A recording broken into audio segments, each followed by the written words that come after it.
très rapidement, en 2 mots, qu'est-ce qu'on voit aujourd'hui, nous, du côté de l'économie mondiale? Eh bien, premier message, il est que finalement, quand on regarde ce qui s'est passé depuis un an et demi et l'arrivée de Donald Trump, alors tout ça a déclenché une vague d'agitation géopolitique, comme j'ai dit, protectionniste, sécuritaire. En réalité, quand on regarde comment l'économie a réagi face à ça, on remarque surtout une très très grande résilience de l'économie. Plusieurs points clés derrière pour parler de cette résilience. Premièrement, quand on fait le bilan de l'année 2025, le commerce mondial, c'est-à-dire le volume total des échanges autour de la planète, malgré le protectionnisme renforcé américain, qui est réel et puissant, eh bien, a continué sa route, voire a même accéléré, ce qui est plutôt paradoxal. On a un commerce mondial en 2025 qui a cru de 5%, 2 fois plus qu'en 2024, malgré les droits de douane et malgré les agitations géopolitiques en tout genre. Alors pourquoi cette résistance? Il y a un certain nombre de facteurs. On voit que les États-Unis ont continué à consommer toujours plus, déficit commercial record du côté des États-Unis. La Chine a continué à produire énormément malgré les barrières. L'Europe aussi, toujours en excédent commercial, malgré des difficultés et des challenges pour son industrie. Et donc, voilà, on voit une économie qui a réussi à s'adapter au contexte plus compliqué, avec des grandes tendances derrière qui ont soutenu les échanges.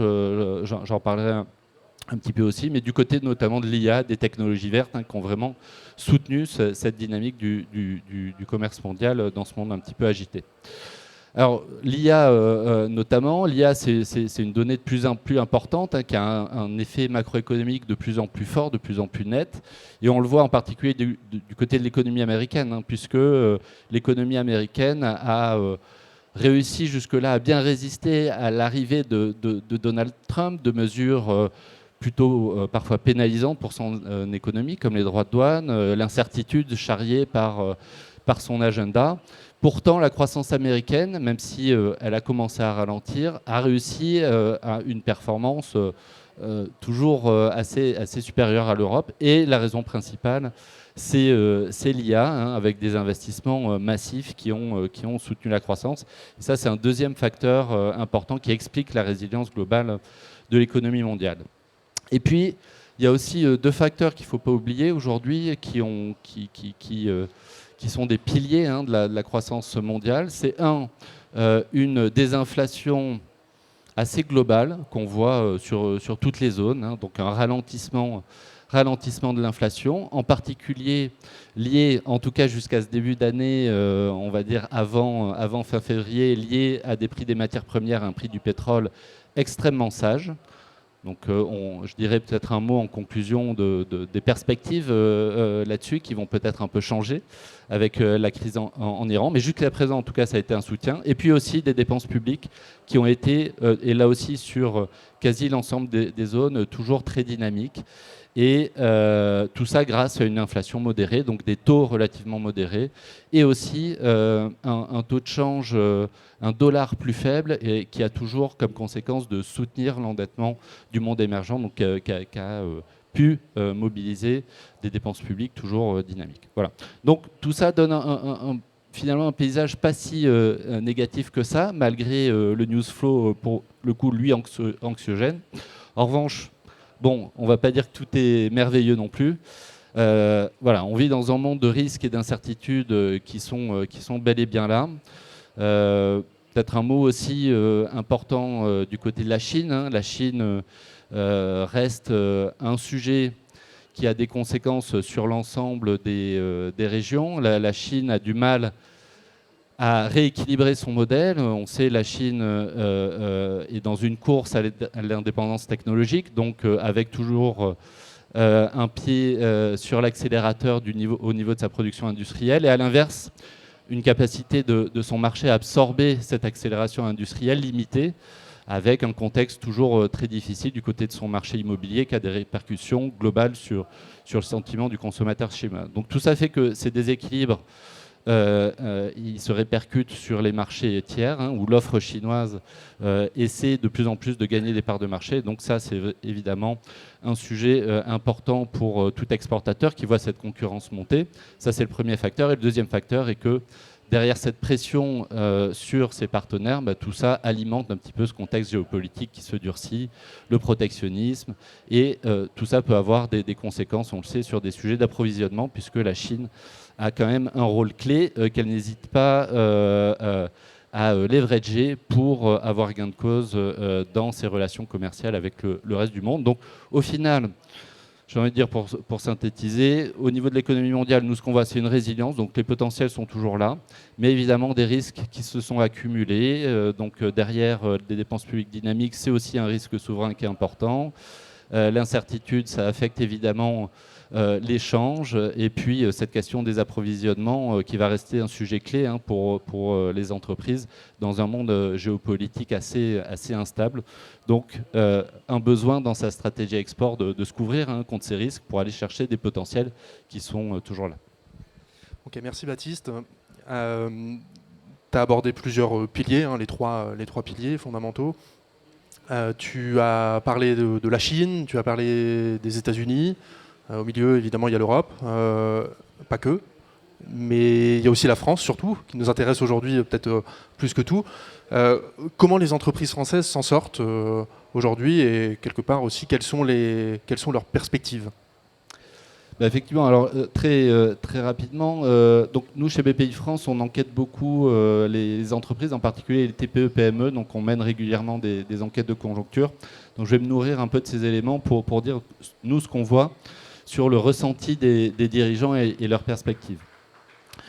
Au niveau des PME françaises, le message qui ressortait de nos enquêtes de conjoncture sur toute l'année 2025, c'était des difficultés, ça on ne va pas se le cacher, mais des difficultés surtout liées non pas à la situation internationale, pourtant très incertaine, mais liées essentiellement à la situation nationale et notamment l'incertitude politique. Et ce qu'on voit dans ces enquêtes, c'est un gel de plus en plus répandu de décisions d'investissement, de décisions d'embauche qui ont un petit peu enrayé la machine au niveau national.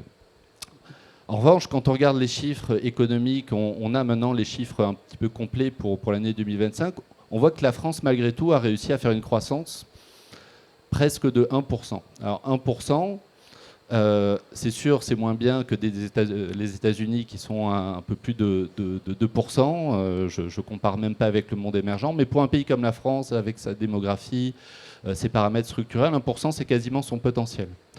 Alors, pourquoi la France a réussi à croître malgré tout de 1%, malgré une situation domestique très, on va dire, très dégradée, en tout cas pleine d'incertitudes et qui a de répercussions sur les décisions d'investissement au sens large des PME? Eh bien, parce qu'on a eu l'international, l'export, qui a réussi à tirer la croissance française en 2025. On le voit, nous, dans nos enquêtes, c'est vraiment les entreprises exportatrices qui ont le mieux résisté dans le contexte d'incertitude essentiellement domestique. Et donc ça, c'est vraiment un point clé. Aujourd'hui, l'international, c'est ce qui tire l'économie française, malgré les incertitudes politiques, les déboires qu'on peut avoir quand on a des droits de douane qui augmentent du côté des États-Unis. On voit malgré tout, les entreprises orientées à export ont réussi à tirer leur épingle du jeu. Alors, on les a aussi interrogés dans un baromètre qu'on a publié en début d'année sur leur perspective 2026. Et là aussi, on voit que 2026, finalement, s'annonce plus optimiste par rapport à une année 2025 quand même assez agitée, et en particulier du côté de l'export, puisque les intentions d'exportation sont plutôt en accélération en ce début d'année 2026. Et peut-être un point clé, parce qu'on les interroge sur les différentes destinations, et on voit que c'est en particulier l'Europe qui tracte ce rebond des intentions d'exportation. Donc c'est quand même un point à noter. J'en ai pas parlé dans le tableau d'ensemble juste avant, mais finalement, le pari de l'Europe, quand on y réfléchit dans ce monde-là, il n'est pas si anodin. Pour plusieurs raisons. L'Europe, finalement, c'est un havre de prévisibilité dans le monde d'aujourd'hui. On ne va pas être embêté par des droits de douane, on ne va pas être embêté par un taux de change soudainement qui devient très défavorable. Donc tout ça amène beaucoup de prévisibilité et peut-être un argument pour l'Europe. Deuxième argument, c'est que l'Europe, on sait, il y a eu beaucoup d'Europe bashing, et c'est vrai, il y a beaucoup de défis en Europe avec la hausse des prix de l'énergie consécutif à la hausse à la guerre en Ukraine. Mais quand on regarde un petit peu l'économie européenne, elle aussi a fait preuve, comme l'économie mondiale, de résilience. Il y a beaucoup de potentiel en Europe. Il y a des vents porteurs dans la défense. Du côté de l'Allemagne, il y a un redémarrage des dépenses qui va être extrêmement significatif et qui va avoir des effets d'entraînement. La Voilà, Pologne donc, également. la Pologne qui a cru de 3,5% en 2025 et qui est soutenue par beaucoup de ces vents porteurs. L'Europe du Nord et certains pays d'Europe du Sud qui n'étaient pas les mieux placés il y a 10 ans sont de nouveau en tête du classement. Donc il y a beaucoup de potentiel à aller chercher. Et puis, dernier élément, c'est que vis-à-vis d'un producteur français, en France, aujourd'hui, on a l'inflation la plus basse en Europe, donc les salaires les moins dynamiques en Europe. Et finalement, on est en train de regagner de la compétitivité par rapport, alors pas par rapport aux États-Unis, puisqu'il y a l'effet taux de change, mais par rapport à nos partenaires européens qui ont le même taux de change. Donc c'est plus de compétitivité vis-à-vis de l'Europe. Et tout ça se traduit concrètement dans les chiffres, puisqu'on voit que le déficit commercial français est en train de se réduire, et en particulier du côté par rapport à l'Europe. Par rapport à l'Allemagne, par exemple, on avait 15 milliards de déficit constant la décennie précédente, et depuis quelques années, il a été divisé par 3. Donc on voit que voilà, il y a des choses à aller chercher en Europe, et en tout cas, c'est dans les intentions des PME en 2026. Un petit mot juste sur l'industrie dans cette perspective d'export sur 2026. Est-ce que les PME, enfin les TPE, PME industrielles sont plus résilientes que d'autres secteurs? Oui, effectivement, je ne l'ai pas précisé, mais quand je parle des intentions d'exportation, évidemment, ce sont les PME industrielles qui tractent un petit peu ces moyennes. Et donc, c'est là, aujourd'hui, dans la radiographie sectorielle de l'économie française, là où on ressent ce regain d'optimisme en 2026, c'est du côté de l'industrie. Donc, je confirme effectivement que c'est bien là où la tendance est portée. Alors, l'industrie, ça ne peut pas non plus se résumer d'une phrase. Derrière, il y a quand même des dynamiques différentes par sous-secteur. Je ne vais peut-être pas rentrer dans le détail, mais il y a des vrais vents porteurs dans certaines branches industrielles qui expliquent en gros ces résultats plutôt, disons, plus optimistes pour 2026. Donc de l'optimisme, c'est très bien, merci. Il en faut. Et sur la deuxième séquence, on parlera du coup un petit peu plus industrie avec nos 3 dirigeants. Peut-être un mot d'actualité sur les perspectives à l'aune de la crise en Iran. Est-ce que tu as des idées à retenir pour les exportateurs, justement ? Alors effectivement, tout ce que j'ai raconté, c'est issu de baromètres d'enquête dont les réponses sont évidemment arrivées avant ce qui s'est passé, ce qui a été déclenché ce week-end.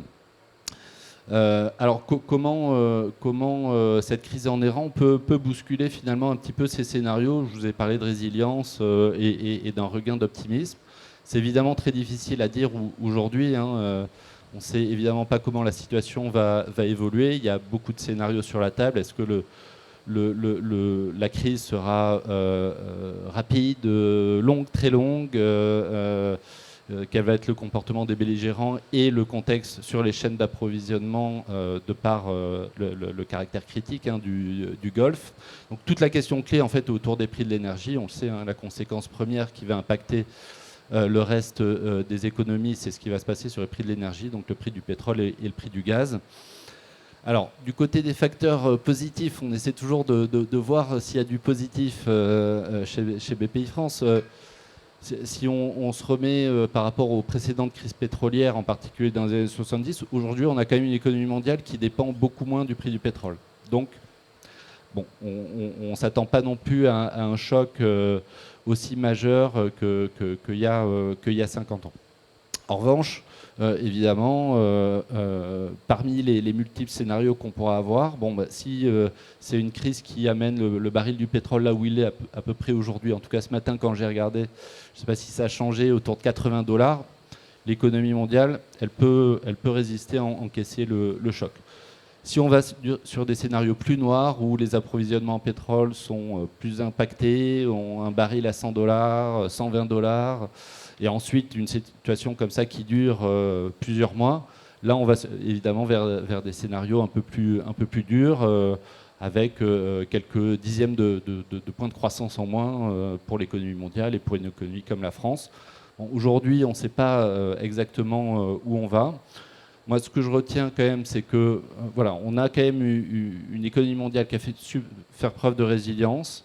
Il y a des fondamentaux qui sont toujours porteurs du côté de cette économie mondiale. J'ai parlé de l'IA, j'ai parlé de l'énergie, notamment des énergies renouvelables. J'ai du côté de l'Europe aussi toujours ces potentiels. Donc je pense qu'en 2026, les potentiels seront toujours là, même avec des prix de l'énergie qui pourront être temporairement plus élevés. En revanche, ce qui est clair, c'est que la dernière crise en date est un exemple supplémentaire pour finalement prendre conscience que pour aller à l'export, aujourd'hui, il faut une vraie stratégie qui peut se permettre de se prémunir le plus possible de ces risques politiques, risques sur les approvisionnements et risques de change pour arriver à profiter des potentiels sous-jacents. Très bien, merci beaucoup Baptiste. Très belle conclusion et transition à la fois, puisque ça va être du coup maintenant le moment de laisser témoigner nos participants. Je le disais en introduction, trois entreprises, trois trajectoires différentes, mais avec la volonté d'aller à l'export et de se développer via l'export, hein, évidemment. Première question peut-être pour toi, Franck, mais avant ça, je vais quand même dire quelques mots sur ton groupe, évidemment, qui est un groupe déjà avec une belle antériorité, plus de 50 ans, 60 ans même, 60. Hein. Fleuron technologique français, leader mondial de la machine de soudage par faisceau d'électrons, hein, je ne me trompe pas. Donc une technologie plutôt dite stratégique, et qui répond à de nombreuses exigences dans des marchés tout aussi exigeants tels que l'aéronautique, la défense, le nucléaire, le naval ou encore l'automobile. Donc sous ton impulsion, il y a une bonne dizaine d'années, le groupe s'est fortement structuré autour de plusieurs sociétés en France et d'une filiale en Inde, avec aujourd'hui un projet aussi d'implantation en Chine. Une centaine de collaborateurs, une vingtaine de millions d'euros de chiffre d'affaires, et donc aujourd'hui Tecmeta participe à des projets d'envergure internationale. Tu es habitué aux marchés internationaux de niche et aux environnements géopolitiques complexes, et ton entreprise incarne donc une industrie de haute technologie souveraine et résolument tournée vers le monde. Alors j'ai une question peut-être assez simple, une question chapeau, on va dire. Tu as une trentaine d'années d'expérience dans l'export, tu as développé le groupe à travers le monde. Après tout ce qu'on vient d'entendre, bon, l'export ça fait toujours un peu peur, mais est-ce qu'on a le droit de se poser la question encore d'aller à l'export ? Merci. Merci. Alors déjà bonjour à tous, merci pour la question. C'est une question très personnelle. Je dirais qu'on a toujours le choix. Un chef d'entreprise a toujours le choix de décider sa stratégie d'aller à l'export ou autre chose. Mon message personnel, c'est plutôt de dire, en tant que patron de PME, on veut assurer tout d'abord la pérennité de l'entreprise. Et pour ça, il est primordial aujourd'hui de diversifier les marchés. Diversifier les marchés en termes de secteurs de marché, donc on parle de nucléaire, de défense, d'aéronautique, d'automobile, mais également au niveau des pays. Pourquoi ? Parce qu'on voit quand même qu'on est très chahuté par des environnements économiques et politiques mondiaux qui finalement viennent rendre cycliques ces marchés-là. On va prendre l'exemple de la défense. Dans les années 80-90, on a développé plein de choses dans la défense et après on n'a rien fait pendant 20 ans. Aujourd'hui, on redémarre. On redémarre en France. Donc la défense représente 50% de notre chiffre d'affaires actuellement. C'était 5% dans les 20-25 dernières années. Donc si on reste les deux pieds dans le même soulier sur notre marché français, eh ben, à un moment donné, à moins d'avoir diversifié plein de secteurs de marché différents, ça devient un peu compliqué. Par contre, si on prend le marché de l'automobile, qui malheureusement ne va pas bien en France actuellement, pour le coup, il va très bien en Chine et il va aller de mieux en mieux en Inde. Donc on a le choix. On peut rester chez nous ou on peut aller accrocher ce marché à l'export. On peut aller l'accrocher là-bas. Les frontières sont ouvertes, j'ai envie de dire, économiquement parlant. Alors ça fait bizarre vu ce qui se passe aujourd'hui entre les taxes de Donald Trump et puis les guerres en Ukraine, la guerre en Iran. Mais sur l'export, si vous voulez, à chaque crise qu'on a connue, des opportunités se sont créées. Donc il faut chercher l'opportunité qui va avec la crise, quelque part. Je reprends le marché de la défense où finalement on a été, nous, pendant ces 60 dernières années, à fournir la France en armement. Alors c'est compliqué l'armement, vous allez me dire, il ne faut pas faire n'importe quoi non plus. Aujourd'hui, avec ce qui se passe en Ukraine, avec les taxes de Donald Trump, avec ce qui se passe maintenant en Iran, il se trouve qu'en Europe, on arrête d'acheter des F-35 aux États-Unis, on se met à acheter des Rafales. Quelle bonne nouvelle! Quelle bonne nouvelle! À cause de la guerre en Ukraine, finalement, on demande à Framatome d'aller faire fonctionner les centrales nucléaires russes qui sont en Europe de l'Est. C'est une bonne nouvelle, c'est une opportunité. Simplement, ces opportunités, il faut aller les chercher. Donc on a toujours le choix, mais en tant que chef d'entreprise, mon conseil, c'est qu'il faut diversifier les parts de marché également en termes de pays pour arriver à sécuriser son entreprise sur le long terme. Voilà un peu le conseil que je donnerais. Merci, et on va après rentrer un petit peu plus dans la partie stratégique et comment on fait. Avant ça, Jonathan, tu es le co-dirigeant de la société Mithieu Metal Protect, entreprise encore plus ancienne historiquement, je crois, que le groupe Tecmeta. Oui. 90 ans. Merci. Définitivement, il ne veut pas celui-ci. Société donc PME industrielle spécialisée dans le traitement de surface des métaux et des solutions anti-corrosion innovantes, qui réalise à peu près 9 millions d'euros de chiffre d'affaires et emploie une cinquantaine de personnes à peu près. Historiquement très ancré dans le secteur automobile, si je ne me trompe pas. Alors, pas historiquement, justement, c'est une stratégie qui est relativement récente, okay. Mais je pourrais en reparler. Ok, super. Mais aujourd'hui, avec une stratégie internationale, on va dire, qui démarre.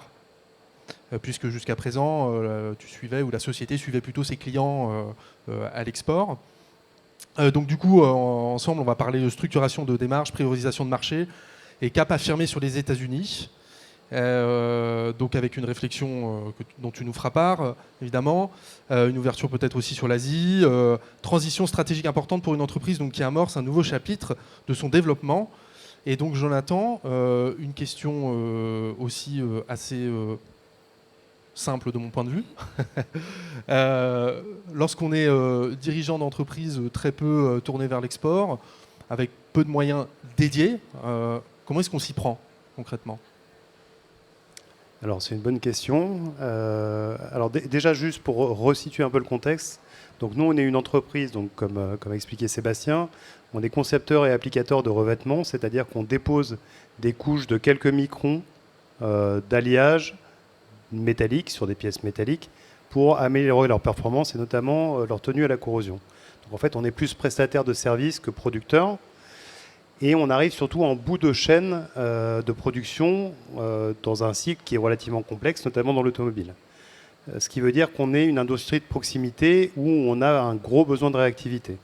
Donc en fait, les marchés sont plutôt des marchés en soi qui sont des marchés locaux.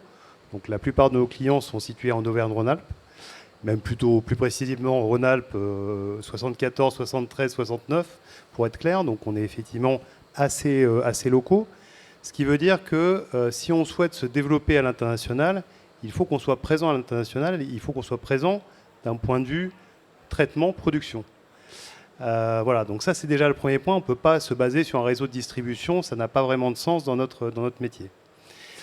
Alors nous, ce qui a déclenché la stratégie de développement à l'international, c'est la mise au point d'une innovation qui a été lauréate France 2030 sur un traitement de nouvelle génération plutôt dédié à l'électrification des usages et en particulier l'électrification des véhicules, puisqu'on est principalement dans l'automobile. Par ce biais-là, on a été aussi lauréat France 2030 Export, ce qui nous a donné accès à différents types de prestations, à commencer par l'accompagnement de Business France. Voilà. Mais l'idée de base, avant tout, c'est qu'il faut avoir un projet. Il faut avoir un projet, il faut avoir une vision. Il faut essayer de se... Alors, moi, j'entends ce que dit mon collègue. Nous, on est plutôt effectivement dans l'approche de... On se spécialise vraiment dans un secteur d'activité et on essaie d'être les meilleurs dans ce secteur-là. Et dans ce cadre-là, il faut par contre effectivement anticiper et essayer d'imaginer ce que sera l'industrie de demain, notamment dans le secteur automobile. Donc là, il y a effectivement une idée qui a émergé avec ce projet qui est l'Auréa France 2030. Et à partir de là, le premier point, c'est d'arriver déjà de passer de quelque chose de qualitatif à quelque chose de quantitatif. C'est-à-dire essayer de vérifier si le feeling qu'on avait à l'origine est bien concrétisable, concrétisé et se vérifie au niveau du potentiel marché. Donc on s'est lancé notamment avec Business France dans le cadre d'études de marché. Il y a aussi des missions collectives qui permettent de prendre en fait un peu la température du pays ou des pays que l'on vise.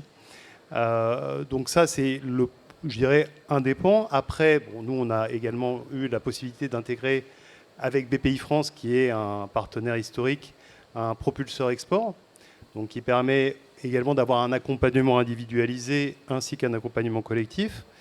Et puis après, je dirais, on s'appuie également sur tout notre écosystème, tout notre réseau, et en particulier nos clients qui, eux, sont pour la plupart présents à l'international. Parce qu'en fait, nous, on n'est pas exportateurs directs, mais par le biais de nos clients, eux touchent l'automobile au niveau mondial. Ce qui nous permet quand même déjà d'avoir effectivement une connaissance des spécifications, des différents donneurs d'ordre, des potentiels, mais également de pouvoir s'appuyer sur eux, sur leur réseau local, sur leur retour d'expérience. Et alors on y viendra peut-être après, hein, mais je pourrais aussi développer la raison pour laquelle les États-Unis sont un choix de prédilection pour nous. Voilà, je ne sais pas si c'est le bon moment, mais on pourra l'aborder pas de souci. Un petit peu après. Voilà, donc je pense que pour essayer de synthétiser, vraiment effectivement s'appuyer sur tout l'écosystème en présence au niveau institutionnel. Alors j'ai oublié aussi d'évoquer l'agence économique, enfin Auvergne-Rhône-Alpes Entreprises, qui a aussi effectivement un réseau assez développé et qui peut proposer un certain nombre d'accompagnements. Mais voilà, il y a effectivement beaucoup de briques qui sont proposées en France, et notamment au niveau de la région Auvergne-Rhône-Alpes, pour pouvoir se développer à l'international. Donc il faut les utiliser. Et puis après, il faut être humble, il faut aller vers nos clients, il faut aller vers nos fournisseurs, qui aussi peuvent être présents à l'international. Pourquoi pas échanger avec nos confrères également, leur retour d'expérience, leurs succès, leurs échecs, parce que clairement, vous l'avez compris, hein, comme Sébastien l'a présenté, on est une cinquantaine, donc on a une petite structure, on n'a aucune expérience, on n'est pas un groupe, voilà, donc on n'a aucune expérience et la première marche pour nous, c'est de passer directement outre-Atlantique, quoi. Donc il faut quand même effectivement sécuriser le sujet, quoi. Et sécuriser, c'est également bénéficier de dispositifs financiers comme l'assurance prospection. Alors je ne sais pas si tu veux en parler après. Mais bon, c'est moi qui fais la promo de BPI. Oui, merci. Mais, non, mais c'est vrai que c'est aussi quelque chose d'assez sécurisant d'un point de vue financier. Bon, déjà, ça peut permettre d'avoir une avance de trésorerie, ce qui n'est pas négligeable. Mais surtout, ça peut permettre aussi de passer le cap, de se dire, OK, on engage vraiment la démarche. Et on sait que si jamais on n'a pas forcément le succès escompté, on pourra quand même retomber en partie sur nos pattes. Et ça, c'est quand même quelque chose de très important. Donc tu veux peut-être parler rapidement du dispositif en tant que tel ou... Alors, moi, je veux bien en dire deux mots. Hein, mais... Alors, merci Jonathan. Ce que tu viens d'évoquer est intéressant. Tu parles des dispositifs d'accompagnement. Alors ici, on a la chance en plus d'avoir Franck qui est ambassadeur TFE. On a des personnalités de la TFE, de la Team France Export. Peut-être qu'on y reviendra un petit peu à la fin, si on a du temps. Et au-delà de ça, d'ailleurs, sur tous ces sujets-là, vous êtes les bienvenus à notre stand BPI France, stand de la région aussi, au premier étage. Hein. Donc, peut-être la transition, elle est intéressante aussi avec toi, Christina, qui est responsable international pour l'entreprise Axe Process. Du coup, je vais faire le lien avec la partie réseau.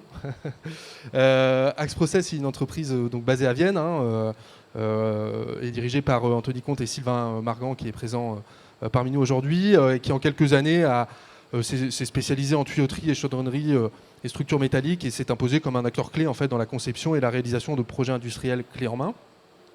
et notamment dans les secteurs pharmaceutiques, biotechnologiques, agroalimentaires ou encore cosmétiques, de taille comparable finalement à Mithieu Metal Protect, hein, un peu moins de 50 salariés, un peu plus entre 8 et 9 millions d'euros de chiffre d'affaires, quasiment 9, et entreprise qui connaît une trajectoire de croissance assez soutenue, et notamment à travers l'export, puisqu'il y a eu déjà pas mal de démarches qui ont été initiées, et tu es là aujourd'hui finalement pour donner encore un élan supplémentaire dans cette démarche, et puis pour structurer également cette démarche. Donc là, tu es une personne dédiée à l'export, et c'est très intéressant. Et du coup, ma question, elle est la suivante. Avec une vingtaine d'années d'expérience dans l'industrie, quelles ont été finalement tes premières actions lorsque tu es arrivé chez Axe Process? Merci, bonjour à toutes et à tous. Pour rectifier, peut-être te donner les chiffres à jour parce qu'on sera en bilan en avril, donc je peux les actualiser maintenant. On arrive à 80 personnes chez Axe Process pour un chiffre qui va atteindre environ 10 millions et 12 millions pour le groupe, incluant la métallerie. Donc on a encore progressé, ce qui est un bon signe, merci. Oui, j'ai rejoint Axe Process depuis novembre, à la suite de l'obtention d'un Executive Master à l'EM Lyon. Le challenge qui m'a énormément plu, c'est que j'avais carte blanche sur le monde, ce qui est rare. Et surtout, rejoindre une entreprise qui a très bonne réputation sur notre marché, qui a eu une croissance fulgurante, puisque en 2022, on pesait 2 millions et aujourd'hui, on est à 10 millions. Cette croissance-là, elle a été faite qu'avec des demandes entrantes et des clients existants. Donc, on s'est rendu compte aussi qu'il fallait diversifier le panel de clients et que autour de Vienne, à 1 heure de route, il y a énormément des industriels qui n'étaient pas en compte chez nous. Donc, c'est aussi RSE. Je sais que c'est des entreprises qui sont très, très sensibles à ça. Donc, on veut déjà compléter notre maillage local. Mais pour parler de l'export, ce qui m'a, moi, beaucoup aidé, vu que j'ai 20 ans d'expérience dans l'industrie, c'est d'utiliser ce réseau que j'ai depuis tout ce temps pour nous porter à l'international. On a organisé récemment un road trip aux USA, Et là, en fait, j'ai contacté mes anciens clients, notamment Arkema, et qui nous a mis en relation avec ses homologues aux États-Unis. Et en fait, ça change tout. Cette mise en relation change tout, puisque on recommande nos compétences, on recommande une relation de longue durée qui a fait ses preuves, et on recommande la qualité du travail des équipes. Donc, ça nous ouvre plus facilement les portes et plus rapidement. Et l'échange, on gagne peut-être des années. Parce que la prospection, parfois, c'est hyper long à construire. Donc, ce système de recommandation, je trouve qu'il fonctionne très bien. Après, pour parler un petit peu du passé, parce que je trouve que c'est important quand même, il y a déjà des choses qui avaient été faites, même avant mon arrivée. Notamment, donc aujourd'hui, on a 2 filiales, une en Suisse, une aux États-Unis. Et on est présent sur des chantiers en Europe, un petit peu dans toute l'Europe, Italie, bientôt l'Allemagne, justement. D'ailleurs, vous revenez d'Italie. C'est ça, et on revient, on était à Milan ce matin, justement, sur un des chantiers. Alors, comment tout ça a été possible? Nos clients français, c'est eux qui nous ont demandé de les accompagner sur leurs investissements à l'étranger. Parce qu'ils avaient besoin de types de compétences qu'on pouvait offrir et surtout de cette qualité de travail qu'on fournissait en France et surtout la réactivité et les délais. Pour un industriel, je vous donne l'exemple de ST Microelectronics, qui est notre plus grand donneur d'ordre. Pour ST, un jour d'arrêt, c'est 1 million de perdus à Kroll. Donc, au plus on va vite, au plus ils pourront produire. Donc, chaque jour est compté et c'est vrai qu'on a construit notre réputation sur nos engagements tenus. Maintenant, comment on a fait concrètement? Pour la Suisse, par exemple, ça a été initié par Business France avec un ambassadeur de taille, je vous le recommande vraiment, c'est Pierre-Emmanuel Chaud, qui est un petit peu notre chef d'orchestre, qui nous lie à tout le monde, à Business France, à la BPI, aussi à la Chambre de commerce franco-suisse. Donc c'est vraiment une personne de qualité qui a un très bon réseau aussi. Suite à ça, on a été mis en relation avec la Chambre de commerce franco-suisse qui nous héberge aujourd'hui. On est au Booster de Genève. Là, c'est pareil, je vous le conseille, si vous voulez aller en Suisse, c'est un vivier d'intelligence collective. C'est-à-dire il y a beaucoup d'entreprises qui sont dans nos cibles clients qui sont présents et du coup, ça permet d'échanger, ça permet d'éviter de faire certaines erreurs qu'on aurait certainement fait si on n'était pas passé par là. Pareil, la CCI franco-suisse nous a organisé des rendez-vous avec les banques, les assurances, aussi quelques rendez-vous business. Donc en fait, c'est incroyable ce que ça crée en réseau. Pour continuer aux USA, on a participé à Select USA, vous étiez aussi à Washington, où une vingtaine d'entreprises françaises qui se développent aux US étaient présentes, parmi lesquelles donc, c'était des petites jusqu'à des très grandes tailles. Sanofi, par exemple, était présent. Business France, on l'a missionné aussi. C'est intéressant de savoir, pour nous trouver une entreprise à racheter aux États-Unis. On s'est rendu compte que les normes dans notre métier à nous, tuyauterie, chaudronnerie, métallerie, ne sont pas du tout les mêmes et que ça nous permet de gagner énormément de temps en rachetant déjà une entreprise qui fait notre métier, mais qui soit de plus petite taille, pour avoir toutes les certifications, toutes les qualifications nécessaires et pour faire monter en compétence aussi nos équipes. Maintenant, la BPI, tout ça n'était pas possible du tout. Alors, ce n'est pas pour vous lancer des fleurs vraiment, mais ça n'aurait pas été possible sans la BPI. Alors, je peux vous dire concrètement ce que la BPI a fait pour nous. La BPI a cofinancé des ateliers, a co-garanti des prêts. On a souscrit aussi une assurance prospection.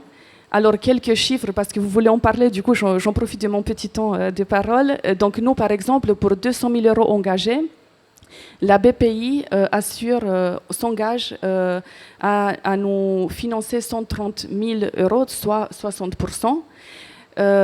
Avec un déblocage tout de suite de 60 000 €, ce qui nous aide à avoir de la trésorerie pour prospecter. Si on réussit notre prospection, c'est tout ce qu'on se souhaite, on va rembourser la totalité. Mais si ça ne marche pas, on doit rembourser que 30%. Ce qui nous sécurise, nous, pour y aller. En fait, ça nous fait un bol d'oxygène quand même pour pouvoir y aller sereinement. La BPI également nous a aidé sur l'affacturage. Pareil, on a un métier où le besoin de fonds de roulement il est très important. Donc avoir de la trésorerie, ça nous permet d'avancer. Parce que nous, on engage de la main-d'œuvre, on engage des matériaux, et du coup, c'est vrai que c'est énorme pour nous. Quand tu dis affacturage, tu parles mobilisation de créances, essentiellement, c'est ça?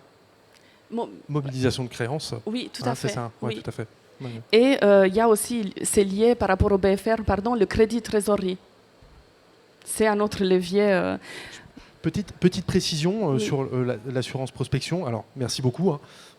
On n'est pas là pour faire trop détailler le dispositif, qui est quand même un dispositif fortement incitatif et un dispositif public que BPI France gère, notamment pour le compte de l'État, et que tous les prescripteurs, ou en tout cas les membres de la TFE, notamment la Team France Export, maîtrisent très bien également et voilà, et vous accompagnent dans l'élaboration des demandes et le suivi également. Et donc c'est vraiment quelque chose qui est assez collectif, et c'est vrai que c'est BPI France pour le coup qui le met en place. Ouais, tout à fait.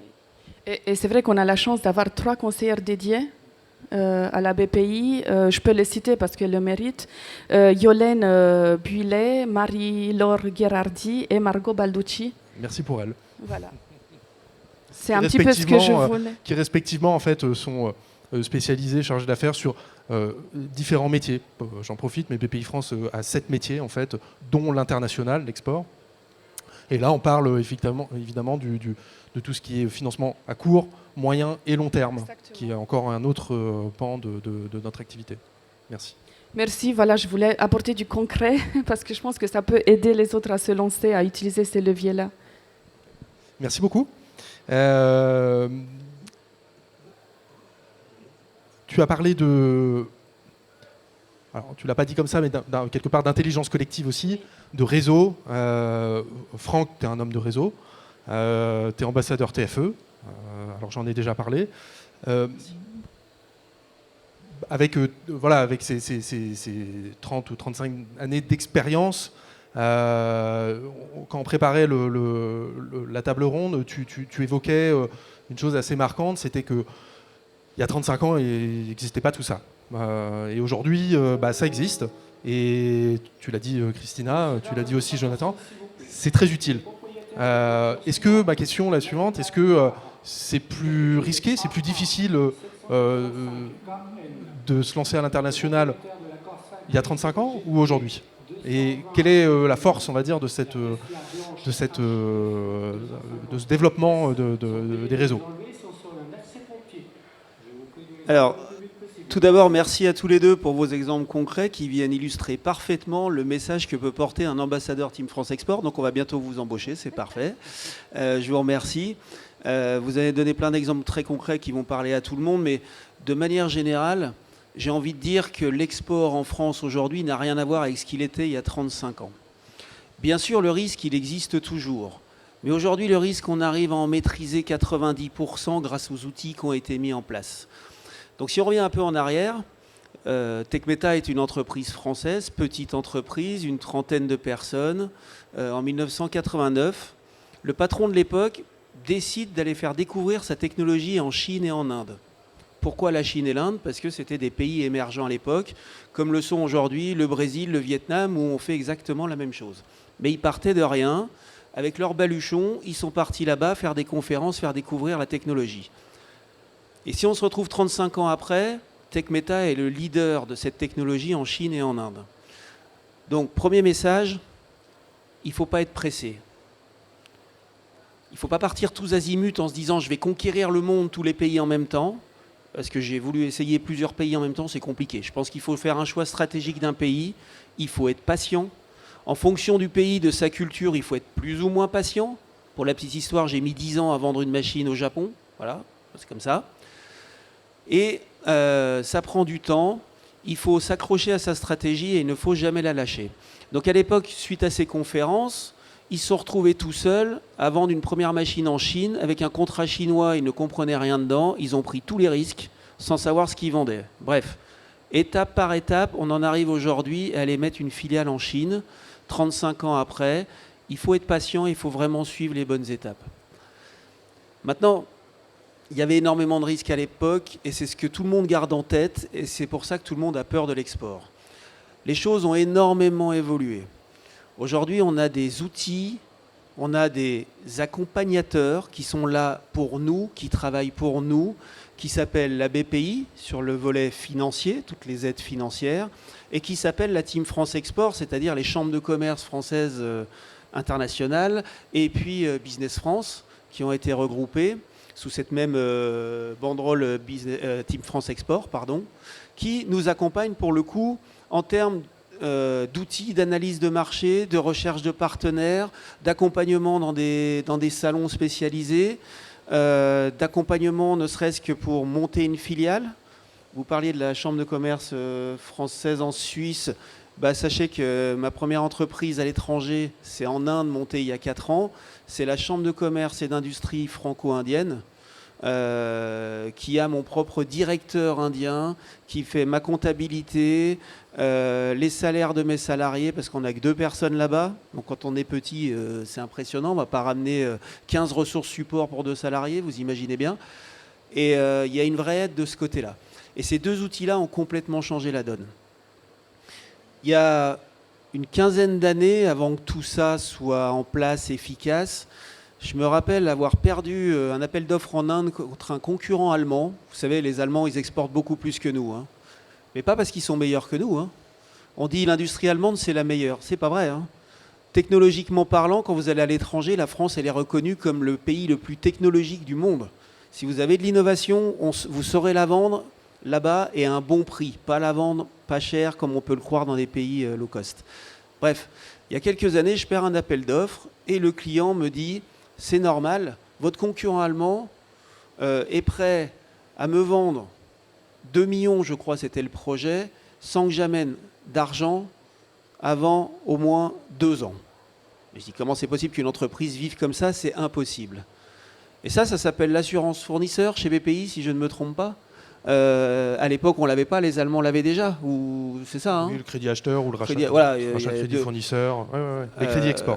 Et puis ça, cumulé avec un préfinancement export, encore une fois contre-garanti par la BPI, fait qu'on arrive à protéger notre trésorerie tout au long d'un projet et proposer à nos clients ces outils-là qui n'existaient pas à l'époque. Donc j'aime beaucoup quand vous avez dit tout à l'heure, finalement, je ne sais pas si ça modifie la balance des exportations par rapport à l'Allemagne qui a toujours été en avance sur nous, mais que finalement la France tire son épingle du jeu en 2025 grâce à l'export. Parce que ça, c'est la force de ça, si vous voulez, ce résultat, il est dû à ces outils, il est dû bien sûr aux entrepreneurs qui se lancent vers l'export, qui développent de plus en plus, comme on l'a dit tout à l'heure. Mais clairement, ces outils sont une aide indispensable sans laquelle on ne peut pas se battre à l'étranger. On parlait de l'assurance prospection. J'ai voulu développer le Mexique et le Canada, mis en place une assurance prospection. Le Covid est arrivé, on ne pouvait plus se déplacer. Donc autant dire que ça a été un échec total. Il y a eu de l'avance de trésorerie pour ce que j'ai essayé de faire, des analyses de marché, des choses comme ça. Et puis il y a eu un partage du risque. Et merci la BPI pour ça, clairement. Parce que la totalité du risque aurait eu des conséquences bien plus importantes sur l'entreprise. Donc je vais avoir un message très rassurant, pas un message naïf de dire partez à l'export dans tous les sens, ça va bien se passer, ça marche toujours. Je garde en mémoire dans les années 2000 toutes ces entreprises qui ont voulu délocaliser en Chine, entre autres pour essayer de baisser les coûts en se disant on va gagner plein de marchés grâce à ça. Je pense qu'on en est revenu aujourd'hui. L'export, ça n'est pas de la délocalisation, c'est de la localisation. Et les grands pays, les grands marchés que sont les États-Unis, la Chine et l'Inde, de plus en plus, j'en parle beaucoup, sont des pays très protectionnistes. On a beaucoup parlé de Donald Trump et de ses taxes à l'import, mais quid du Make in India? Quid de la supply chain automobile chinoise qui aujourd'hui doit être entièrement localisée en Chine? C'est exactement la même chose. Ces pays ont tout compris. Ces pays ont un marché énorme et donc ils veulent localiser leur production chez eux. Donc nous, comment on fait pour exporter? Avant de dire on va produire dans ce pays-là, oui, je suis en train de le faire en Chine, mais après 35 ans d'export, pendant 35 ans, je ne me suis pas posé la question, et là c'est pour l'automobile. Mais le contrôle des centrales nucléaires en Chine sont faits avec notre technologie depuis 35 ans. Ils n'ont jamais réussi à la copier. Heureusement pour nous. Ils ont copié plein de choses, mais pas ça. Pourquoi ils n'ont pas réussi à la copier? D'abord parce qu'on a une technologie bien plus puissante que celle des autres pays, nos concurrents américains, allemands, japonais, etc. Parce qu'en France, on sait innover. Et l'innovation, d'ailleurs BPI accompagne beaucoup sur l'innovation aussi, ce n'est pas le sujet du jour, mais il faut le dire. L'innovation fait vraiment la différence entre une industrie française et une industrie étrangère. Pas le produit miracle qu'on a eu l'idée le matin en se levant, mais l'innovation perpétuelle, l'amélioration perpétuelle. Est en avant.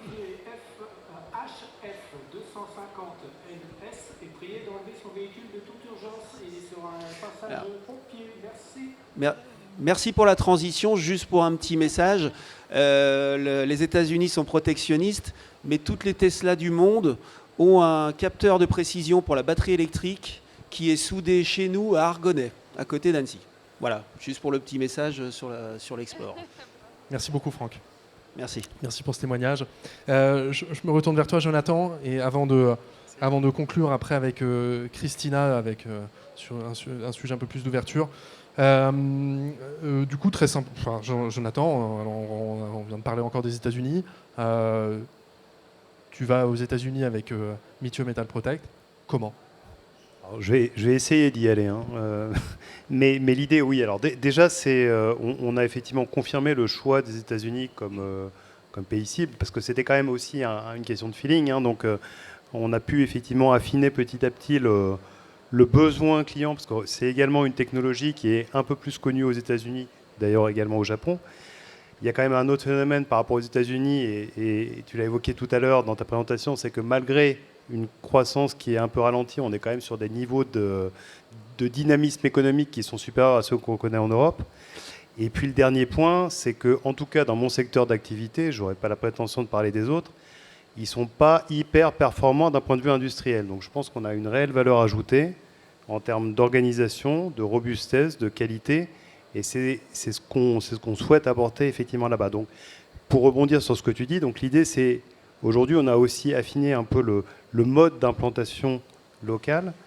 Donc l'idée c'est d'arriver à trouver une cible d'acquisition, donc de reprendre une entreprise existante, déjà pour avoir effectivement, pour dégager du chiffre immédiatement, pour avoir des équipes sur place et pour avoir de l'équipement sur place. Maintenant, la difficulté, ça va être de trouver la bonne boîte avec le niveau d'équipement que l'on souhaite, avec une équipe, si possible, qui soit performante, même s'il faudra sans doute mobiliser un peu du staff français dans un premier temps. Et ça, c'est une vraie question aussi, c'est comment on gère l'aspect RH, l'aspect équipe, comment on fait cette transition quand on est effectivement à plusieurs milliers de kilomètres de distance avec un décalage horaire conséquent. Donc nous, on va essayer de le limiter à minima, c'est-à-dire plutôt 6-7 heures plutôt que 9 heures. Hein. Bon, en plus, ça tombe bien, c'est vraiment dans le périmètre que l'on cible, parce que ça, c'est aussi un point, c'est les États-Unis, c'est la taille d'un continent, quoi. Hein. Donc il faut vraiment aussi cibler la bonne implantation, en tout cas en ce qui nous concerne, puisqu'on reste une industrie de proximité.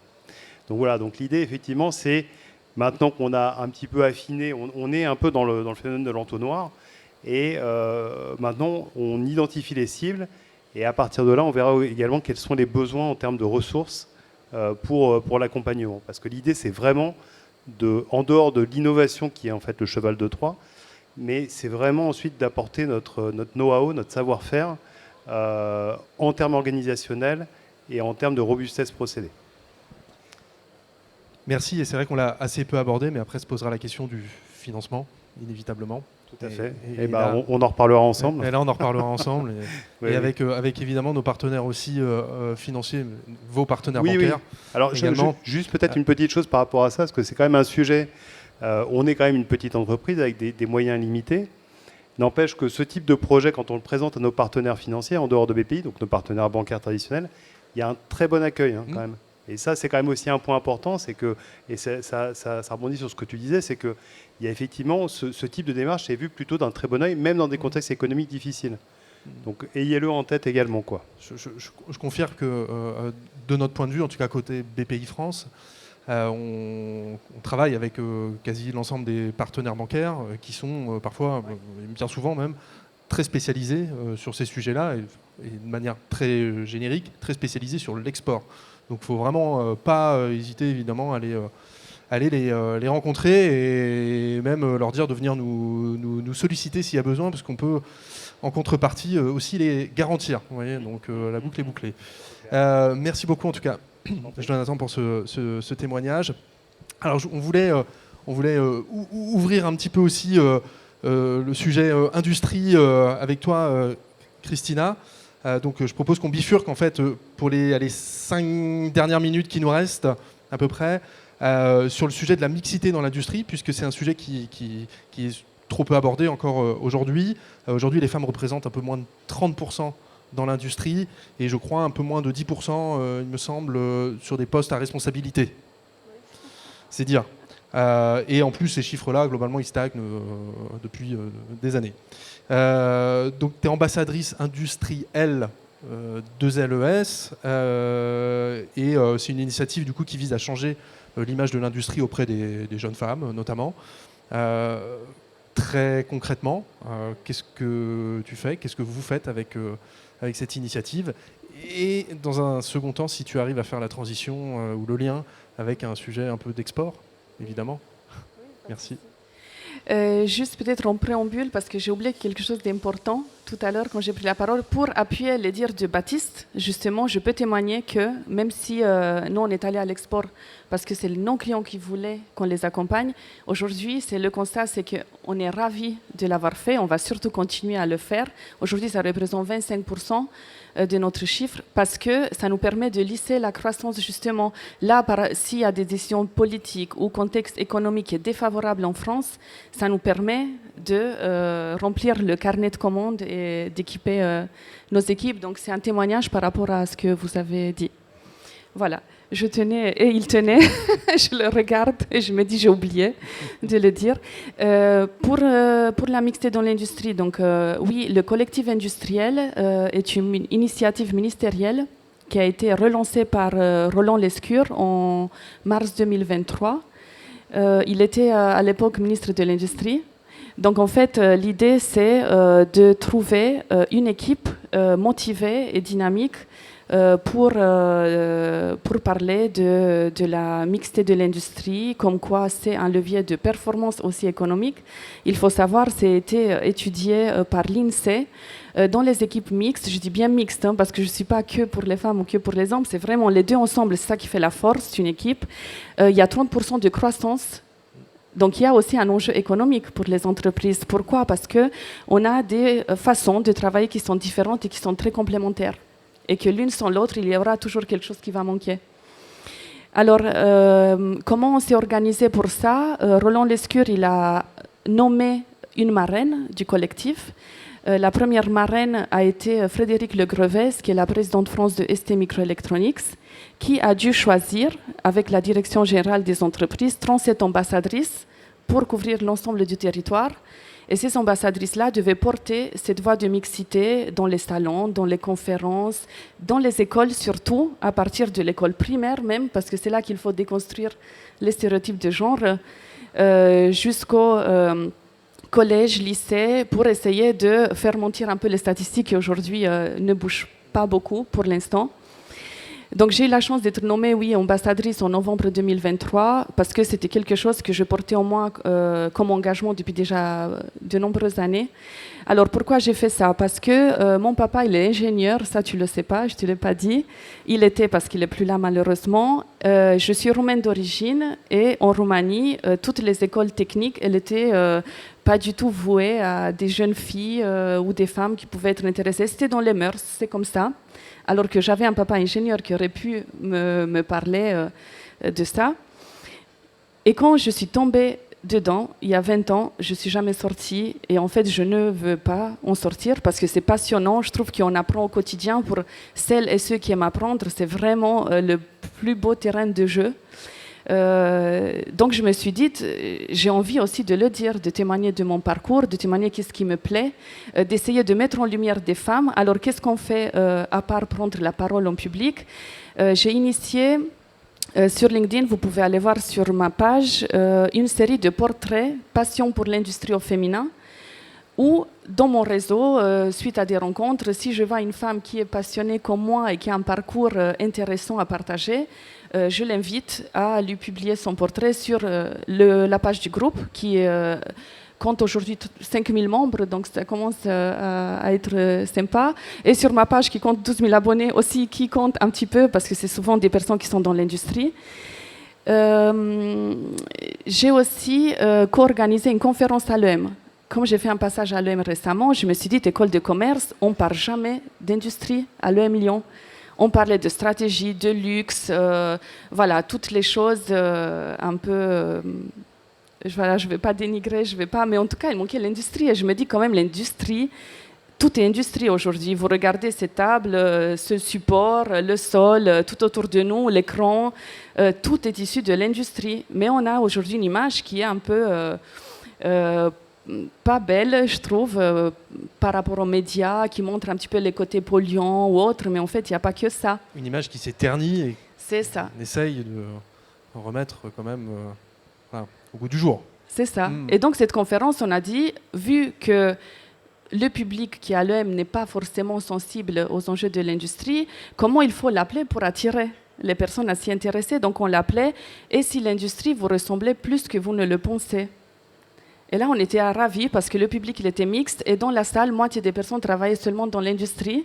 Et 3 personnes sont venues me voir après, dont 2 étudiantes qui ont dit « Mais moi, en fait, je ne voulais même pas m'orienter. Je ne savais même pas qu'il y avait tout ça, qu'il y avait ces possibilités aussi d'évolution dans les groupes. » Parce que c'est vrai, hein, on peut évoluer beaucoup. On nous fait confiance et on a les compétences. Alors, en parlant de compétences, Sylvain Margon, qui est ici présent, justement, il m'a proposé ce poste de directrice commerciale, ce qui est hyper rare dans l'industrie, une femme à ce type de poste. Je ne sais pas. Pourquoi? Je ne sais pas. Et d'ailleurs, c'est moi, une fois que j'ai dit oui, je lui ai dit, mais en fait, tu te rends compte que maintenant, le CODIR est paritaire. Et en fait, voilà, j'étais ravie. Il dit, ah oui, je ne me suis même pas rendu compte. Pourquoi? Parce qu'il a voulu embaucher une compétence. Encore mieux. Encore mieux. Donc là aussi, attention. Voilà, il faut continuer à embaucher la compétence, mais aussi donner la chance à des femmes, des hommes, en tout cas, si elles sont aussi méritantes pour ce type de poste. Alors, qu'est-ce qu'on fait d'autre? On est invité à Bercy, par exemple, le 13 mars, par Roland Lescure, sur des ateliers portant sur la mixité, comme c'est un petit peu le mois des droits de la femme. Après, on n'est pas seul. Il existe plusieurs initiatives en France. Je ne sais pas si vous connaissez Elle Bouge. Elle Bouge, c'est une association qui regroupe aujourd'hui 10 000 marraines dans toute la France, pareil, issues de petites, moyennes et grandes entreprises qui sont techniciennes ou qui sont ingénieurs pour aller dans les écoles, pareil, parler de leur passion, parce qu'on devient souvent passionné. Je pense que vous l'êtes aussi, donc c'est ça qui nous unit. Pour conclure, si je peux dire quelque chose pour moi, ce qui représente l'industrie, peut-être, je me suis rendu compte avec tout ce temps, c'est que l'industrie, elle est au service de l'humain, avec l'humain et pour le progrès de l'humanité. Donc c'est vraiment important de s'y intéresser et d'y participer. C'est une belle aventure. Merci beaucoup, Christina. Je regarde l'heure et je me dis qu'il est largement temps de conclure. Merci encore. Je vous remercie, chers invités, d'avoir joué le jeu pour cette table ronde. Merci aussi à vous toutes et tous d'avoir été présents. Merci Baptiste d'avoir fait le déplacement, évidemment. Je conclus très rapidement avec 3 mots. Vive l'industrie, vive l'export et vive la mixité au service des compétences. J'ai oublié, tu m'as dit de faire un lien avec l'export. Oui. Ah oui, donc à Techinfest l'année dernière, très court, j'ai assisté à une conférence d'une personne qui était bulgare d'origine et dans les pays de l'Est, en ayant fait tout ce type d'actions qu'on fait avec industriels, elles sont arrivées à la parité dans les écoles d'ingénieurs. Bravo.